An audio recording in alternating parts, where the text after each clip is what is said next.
আসসালামু আলাইকুম কৃষক বন্ধু। আজকে একটি গুরুত্বপূর্ণ পিজিআর নিয়ে আলোচনা করব।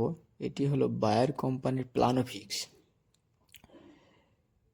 এটি খুব সস্তা এবং প্রতিটা কীটনাশকের দোকানে পেয়ে যাবেন। তবে এর সঠিক প্রয়োগ না করলে লাভের থেকে ক্ষতির পরিমাণ বেশি থাকে। তাই ভিডিওটি প্রথম থেকে শেষ পর্যন্ত দেখার অনুরোধ করব।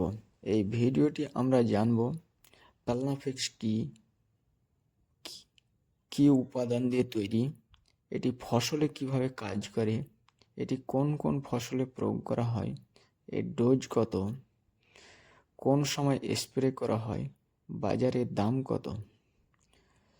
প্লানোফিক্স হলো বায়ার কোম্পানির একটি জনপ্রিয় উদ্ভিদ বৃদ্ধি নিয়ন্ত্রক বা পিজিআর।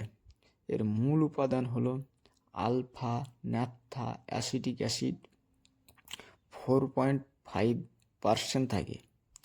এটি কিভাবে কাজ করে? যদি গাছের বৃদ্ধি খুব বেশি হয় এবং ফুল কম হয়, তাহলে গাছের বৃদ্ধিকে নিয়ন্ত্রণ করে অতিরিক্ত ফল নিয়ে আসতে সাহায্য করে। আবার কোনো গাছের বৃদ্ধি খুব কম গতিতে হয়, তাহলে রাসায়নিক বিক্রিয়া করে গাছের বৃদ্ধিকে বাড়িয়ে দেয়। আমরা গাছের ফুল আসার আগে স্প্রে করলে ফুলের গোড়ার বিন্দুগুলো মোটা হয় এবং ফুল ঝরা বন্ধ হয়ে ফল গঠন করে।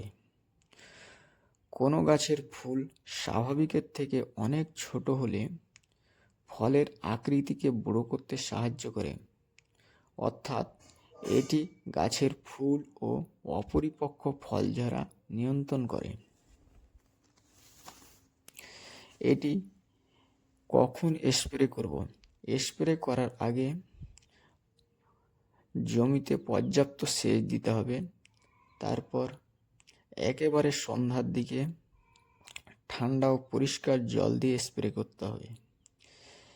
এটি সমস্ত ধরনের সবজি, সমস্ত ধরনের ফল ও ফুল গাছে স্প্রে করতে পারবেন।